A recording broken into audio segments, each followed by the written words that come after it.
немесе Лаурел 2018 жылдың мамыр айында аса танымалдыққа ие болған аудиожазба. Twitter әлеуметтік желісінде аудиожазбаны тыңдаған 500 мыңнан астам көрермен сауалнамаға жауап беріп, оның 53% Лаурел сөзін естігенін айтады, ал 47% Энни сөзіне дауыс берген.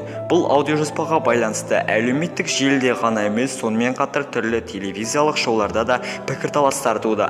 Әлемдік әлеуметтік желідегі қызықты пікірталас осы аптада Reddit'те басталған еді.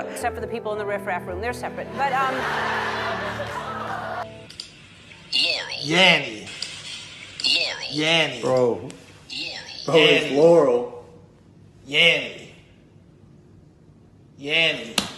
Не надо так. Көптеген адамдар қабылдауындағы бұл айырмашылықтың себебі неде екенін әлемдегі оқымыстылар анықтауға тырысуда.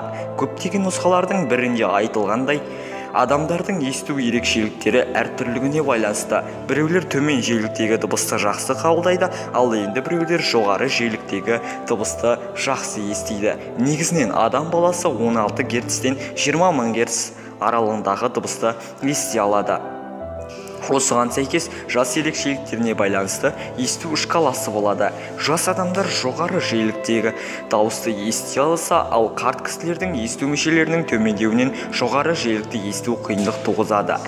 Дәл осы тұста қызу пікірталас, яғни Энни немесе Лаурел сөзіне дыбыстың айтылу жиілігіне сәйкес естіген дыбыстың басқа сөзге ұқсау мүмкіндігі біршама артады.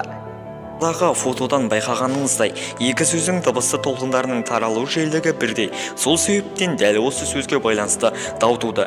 Дәл осы дауға ұқсас 3 жыл бұрын суреттегі көйлекке байланысты пікірталас болған еді. 2015 жылдың 5 ақпанында Суикет деген никпен жүктелген фотодағы көйлектің түсінде кейбіреулер қара көк түсті байқадым десе, енді біреулер ақ алтын түсті байқаған айтады.